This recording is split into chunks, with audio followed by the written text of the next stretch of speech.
बिस्मिल्लाहिर्रहमानिर्रहीम। अस्सलाम वालेकुम स्टूडेंट्स। हम बात कर रहे थे फर्स्ट ईयर मैथमेटिक्स एक्सरसाइज 3.3 के ऊपर। हम आगे देखते हैं क्वेश्चन नंबर 11 में। क्वेश्चन नंबर 8 तक हमने डिस्कस कर लिया हुआ था। क्वेश्चन नंबर 11 में देखते हैं क्या कह रहा है हमें फाइंड दी। अच्छा, ये जो हम डिस्कशन कर रहे हैं ये उन सवालों को मद्देनजर रखते हुए मैं कर रहा हूँ जो इस दफ़ा स्मार्ट सिलेबस के मुताबिक जो है हमें करने की ज़रूरत है। तो सिर्फ उन्हीं क्वेश्चंस को मैं ज़्यादा फोकस करूँगा जिनमें जो स्मार्ट सिलेबस में दिए गए हैं। जैसे क्वेश्चन नंबर 11 भी हमारे पास स्मार्ट सिलेबस में से दिए गए क्वेश्चन में से एक क्वेश्चन है। तो क्वेश्चन नंबर 11 देखते हैं क्या कह रहा है। Find the values of lambda if A and B are singular. हमने सिंगुलर वाले क्वेश्चंस किए हैं। सिंगुलरिटी में क्या होता था कि अगर कोई मैट्रिक्स का डिटर्मिनेंट हम फाइंड करें, डिटर्मिनेंट इक्वल टू 0 आ जाए तो वो मैट्रिक्स क्या कहलाता था? Singular matrix. इसी तरह अगर किसी मैट्रिक्स का डिटर्मिनेंट फाइंड करें वो 0 के इक्वल ना आए, उसका आंसर एक नॉन जीरो डिजिट आए, तो वो मैट्रिक्स क्या कहलाता है? Non singular. हमें क्वेश्चन में ऑलरेडी गिवन है find the value of lambda if A and B are singular, कि ए मैट्रिक्स ए और मैट्रिक्स बी दोनों के हैं सिंगुलर। तो मैट्रिक्स ए जो कि 3x3 ऑर्डर का मैट्रिक्स है, मैं आपको करवा रहा हूँ मैट्रिक्स बी जो कि 4x4 ऑर्डर का मैट्रिक्स है। अब हमें गिवन क्या है कि चूंकि बी सिंगुलर है तो इसका मतलब बी का डिटर्मिनेंट फाइंड करें तो आंसर क्या आएगा? 0। इसलिए मैंने इसको डिटर्मिनेंट इक्वल टू 0 पुट कर दिया। अब इस कंडीशन को यूज करते हुए हमें लैम्ब्डा की वैल्यू फाइंड करनी है। अच्छा, अब कंडीशन एक चीज़ हम यूज़ करते हैं, हम ऑपरेशंस लगा के हम ऐसे भी एक्सपेंड कर सकते हैं, लेकिन वो बहुत कॉम्प्लिकेटेड और लेंथी जो है सोल्यूशन हो जाएगा हमारा। तो क्या कहते हैं, ऑपरेशंस लगा के पहले अपने डिटर्मिनेंट को थोड़ा सिंप्लीफाई कर लेते हैं। यानी इस वन की मदद से मैंने किसी एक रो करना है, क्या मैंने किसी ऑपरेशन लगा के किसी एक रो में मैक्सिमम 0 लेके आने हैं, किसी एक कॉलम में मैक्सिमम 0 बनाने हैं। तो मैं क्या करूँगा, इस मान की मदद से मैं यहाँ पर 0 बना सकता हूँ, यहाँ पर 0 बना सकता हूँ और यहाँ पर 0 बना सकता हूँ। ठीक है, तो यानी सी कॉलम के मैं ऑपरेशन लगाऊंगा। C2 की मदद से मैं C1 में 0 बना सकता हूँ, C3 में 0 बना सकता हूँ, यहाँ में तो ऑलरेडी 0 है। तो देखते हैं कैसे करेंगे। और से सुनिएगा ऑपरेशन हम कैसे लगाएंगे। हमने चेंजिंग पहले चाहिए कॉलम 2 में, यहाँ पे 0 चाहिए, ये कॉलम 2 है तो कॉलम 2 में पहले लिख लेता हूँ माइनस। देखिए जो इसमें से मैं कॉलम सॉरी ये कॉलम 1 है, हमें चेंजिंग कॉलम 1 में चाहिए तो कॉलम 1 पहले लिख लिया। अब कॉलम 2 को यूज करते हुए माइनस करेंगे तो हमारे पास कॉलम 2 बाद में कॉलम 2 के साथ सोल्व करेंगे। अब देखिए 5 माइनस 1 करूंगा तो आंसर 0 नहीं आएगा। 0 कब आएगा? जब 5 माइनस 5 हो, यहाँ पे 5 होता फिर 0 होना था।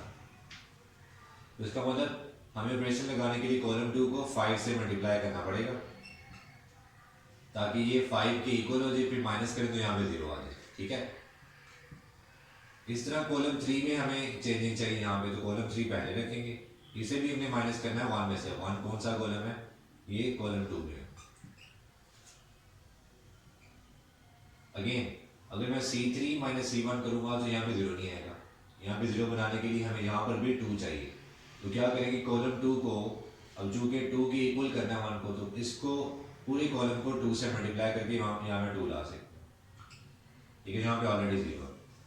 अब अगेन ये सिर्फ ऑपरेशंस की हद तक है कि हम कॉलम 2 को पहले 5 से मल्टीप्लाई कर रहे हैं यहाँ पे 0 बनाने के लिए, फिर कॉलम 2 को 2 से मल्टीप्लाई कर रहे हैं यहाँ पर 0 बनाने के लिए।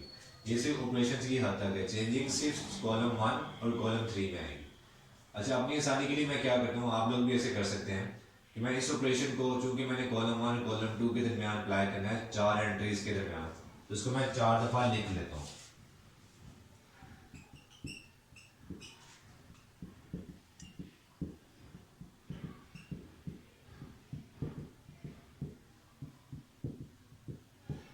अब कैसे करेंगे गौर से देखिएगा। Column 1 minus 5 C2, C1 minus 5 C2, C1 minus 5 C2, C1 minus 5 C2। ये भी मैंने सिर्फ ये ऑपरेशन लगाया। इसको देख लेते हैं क्या आंसर आएगा। 5 minus 5 0, 8 minus 10 minus 2, 3 minus 10 minus 7, 2 minus 5 lambda. पहले ये एंट्रीज मैं लिख लेता हूँ यहाँ पे। तो कॉलम हमारे पास आ जाएगा 0 minus 2 minus 7, 2 minus 5 lambda. Okay,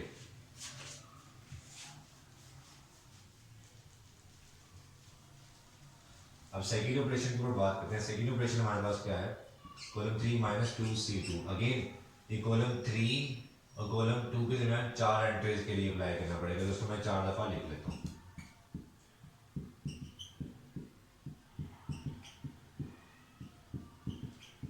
okay, तो और से देखिएगा C3 minus C1, C3 minus C1, C3 minus C1, C3 minus C1। इसको सिंप्लीफाई कर लेते हैं। 2 minus 2 0, 5 minus 4 1, 0 minus 4 minus 4, minus 1 minus 2 lambda.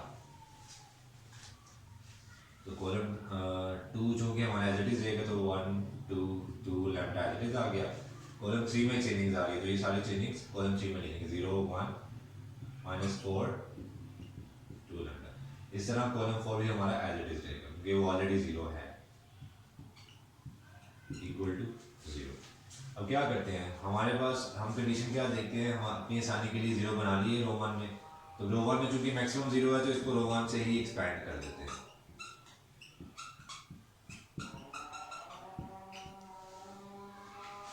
तो रो 1 से कैसे एक्सपैंड करेंगे, हमने साइन याद किए हुए थे।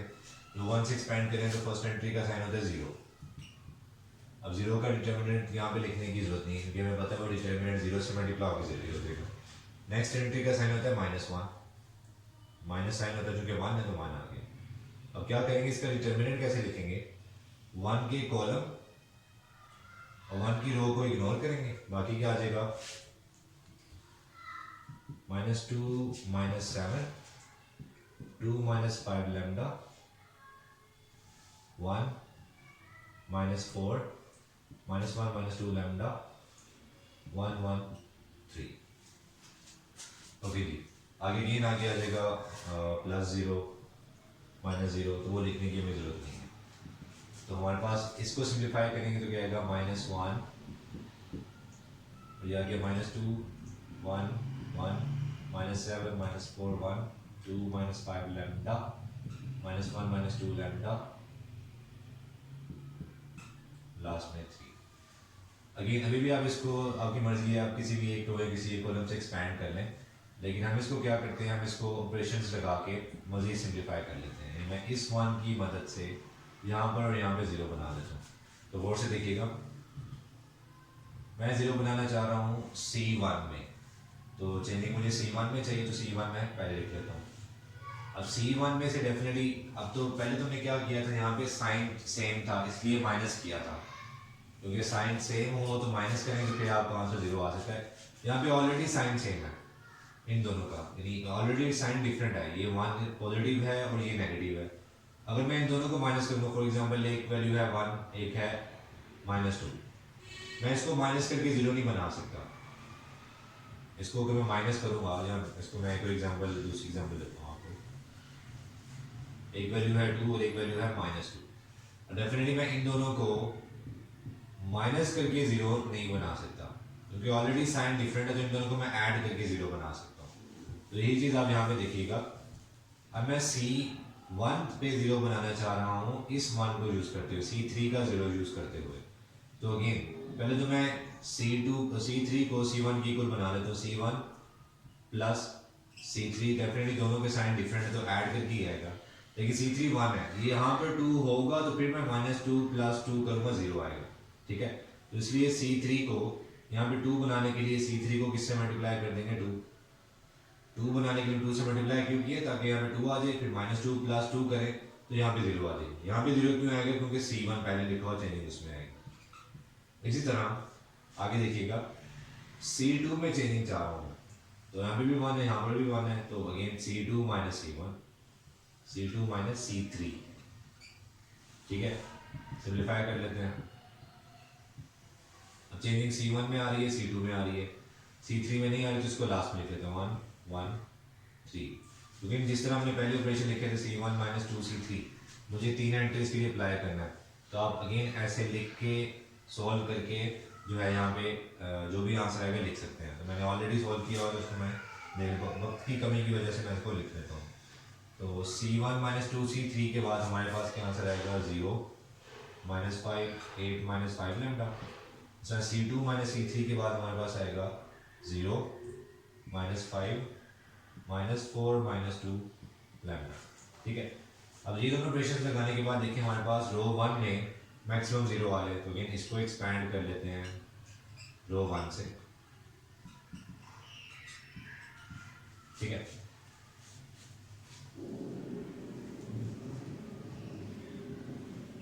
ओके, ये माइनस एज इट इज आ जाएगा। एक्सपैंड करेंगे तो डेफिनेटली रो 1 से एक्सपैंड करें ना, तो ये 0 एज इट इज, 0 के साथ हमें डिटर्मिनेंट लिखने की जरूरत नहीं है, इसका साइन पॉजिटिव होगा। इसका डिटर्मिनेंट लिखना क्यों, आप बेहतर जानेंगे, डिटर्मिनेंट ऑलरेडी 0 से मल्टीप्लाई होगा तो 0 ही आएगा, 0 के बाद आएगा फिर 0, लेकिन सेकंड वैल्यू इसका साइन क्या होगा, नेगेटिव। लेकिन इसका डिटर्मिनेंट भी लिखने की जरूरत नहीं है, प्लस माइनस प्लस, लेकिन इसका साइन क्या होगा, 1 पॉजिटिव। इसका डिटर्मिनेंट हमें लिखना पड़ेगा क्योंकि ये 0 नहीं है, तो 1 को एक कॉलम और रो को इग्नोर करेंगे, बाकी क्या आ जाएगा, -5, 8 - 5 लैम्डा, -5 -4 -2 लैम्डा ब्रैकेट्स में। इसको सिंप्लीफाई कर लेते हैं। ये सारा एक्सप्रेशन हमारे किसके इक्वल चला था, equal to zero, equal to zero. Same यहाँ पे आ जाएगा equal to zero, equal to zero, zero, और ये भी क्या आ जाएगा, जीरो। जीरो क्यों, क्योंकि डिटर्मिनेंट हमें गिवन है कि ये सिंगुलर है, तो इसलिए इसका आंसर जीरो के इक्वल हम पुट कर सकते हैं। इसको सिंप्लीफाई कर लें, ओके, 0 - 0 खत्म, सिंपल आ जाएगा 1। इसको एक्सपैंड कैसे करेंगे, 2/2 ऑर्डर डिटर्मिनेंट को, पहले डायगोनल एंट्रीज को मल्टीप्लाई करेंगे, इसको डायरेक्ट मल्टीप्लाई कर लेता हूँ।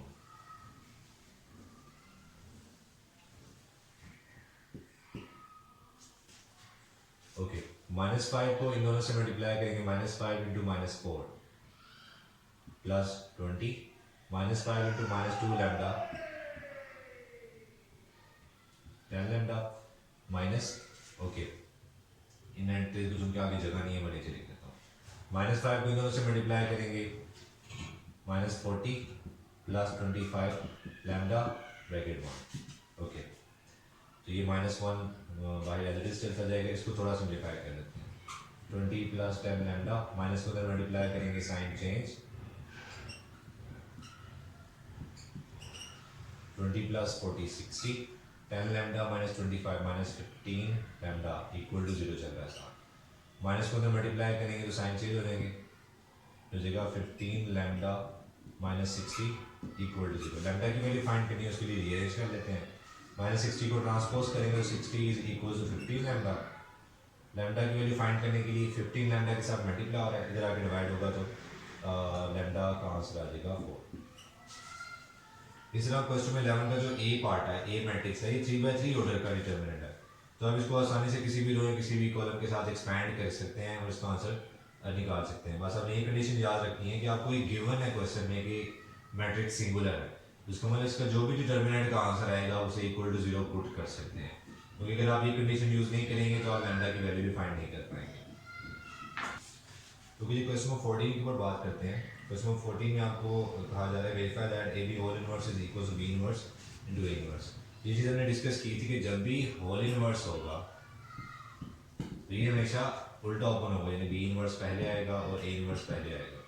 अगर आप इसको एज इट इज ओपन कर देते हैं A inverse into B inverse, तो ये कभी भी इक्वल नहीं होता, क्योंकि हमने पढ़ा commutative property with respect to multiplication general matrices में होल्ड नहीं करती, तो इसलिए B इनवर्स पहले रखें, B इनवर्स बाद में रखें, इस चीज़ से फर्क पड़ता है मैट्रिसेस में।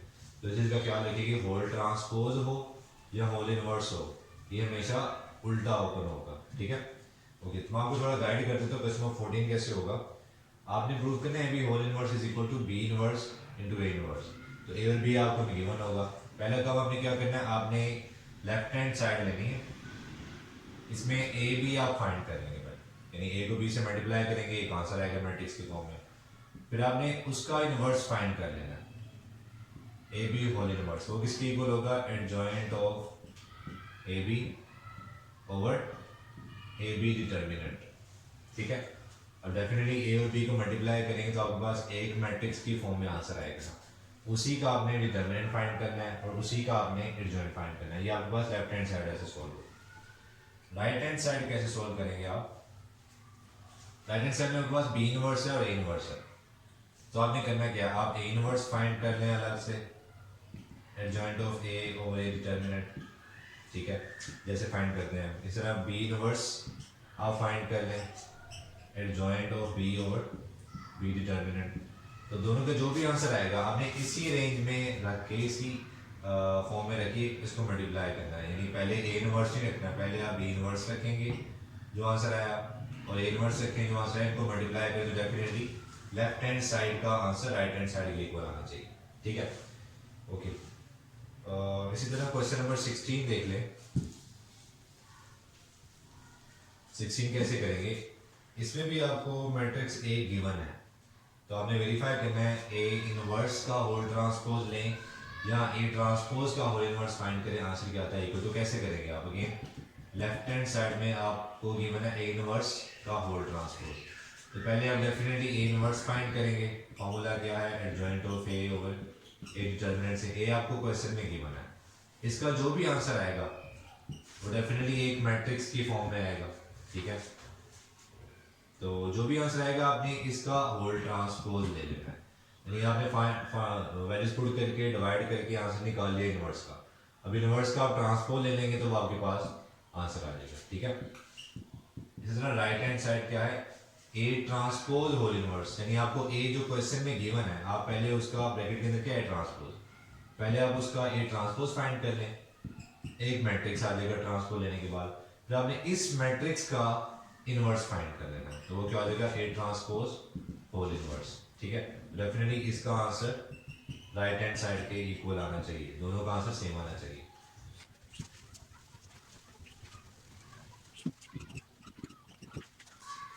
ओके जी, क्वेश्चन नंबर 17 में कहा जा रहा है if A and B are non singular matrices, क्योंकि हमें पता है जो इनवर्स है वो नॉन सिंगुलर मैट्रिक्स के लिए ही पॉसिबल है, अगर मैट्रिक्स सिंगुलर होगा तो उसका इनवर्स पॉसिबल नहीं है।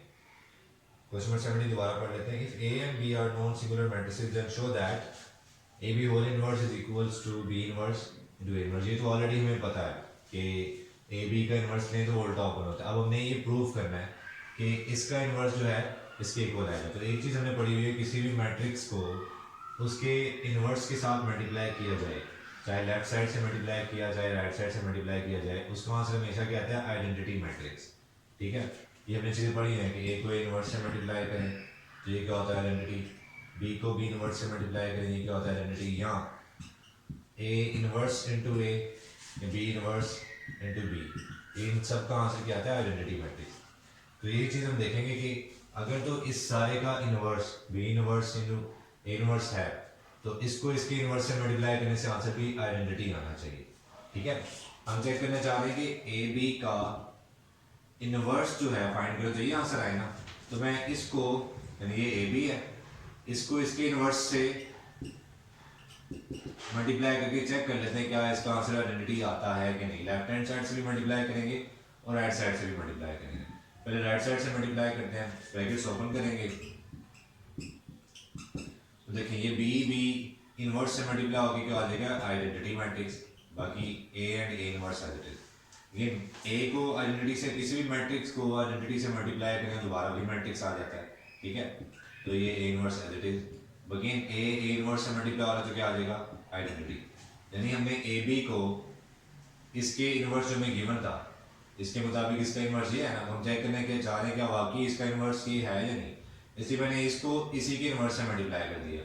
तो मल्टीप्लाई करने से हमारा आंसर क्या आ गया आइडेंटिटी। इसका मतलब क्या है, इसका ए बी का होल इनवर्स क्या होता है बी इनवर्स ए इनवर्स। अब इसी तरह मैं ए बी के इनवर्स को जो मुझे गिवन है, जो मैं बताया कि इसका इनवर्स ये है, इसको मैं अब राइट साइड से सॉरी लेफ्ट साइड से मल्टीप्लाई करके देखता हूँ। तो अगेन ब्रैकेट्स ओपन करें, देखिए ये क्या बना रहा है, ए इनवर्स ए से मल्टीप्लाई हो रहा है तो ये क्या आ जाएगा आइडेंटिटी मैट्रिक्स।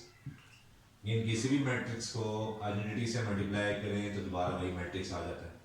तो अगेन बी इनवर्स बी से मल्टीप्लाई होगा आइडेंटिटी। इसका मतलब क्या है कि दोनों केसेस में अगर लेफ्ट साइड से मल्टीप्लाई करें ए बी के इनवर्स इस चीज़ को इससे लेफ्ट साइड से मल्टीप्लाई करें या राइट साइड से मल्टीप्लाई करें, आंसर आइडेंटिटी आ रहा है। इसका मतलब ए बी का होल इनवर्स जो लिखा हुआ है बाकी वही है। ठीक है,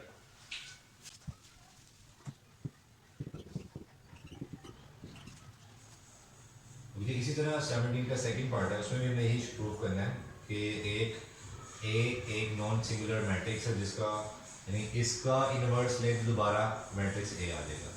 पहले यहाँ पे क्या था, ए बी का इन्वर्स फाइंड करे थे, तो मैंने ए बी को इसके आंसर से मल्टीप्लाई करके चेक करें कि बाकी इसका इन्वर्स है ही नहीं, तो इसको मैंने चेक करने के लिए इसके इन्वर्स से मल्टीप्लाई किया, आंसर आइडेंटिटी आ गई दोनों केसेस में।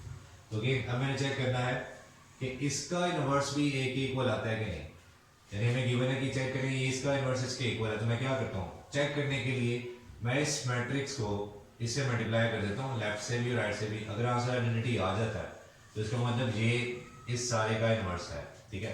तो ओके, पहले ए इन्वर्स को हमें गिवन है, इसका अगर इन्वर्स फाइंड करें तो वो ए आ रहा है, तो इसको पहले मैं राइट साइड से मल्टीप्लाई करता हूँ, डेफिनेटली ए इन्वर्स को ए से मल्टीप्लाई करेंगे वो आइडेंटिटी आ रहा है।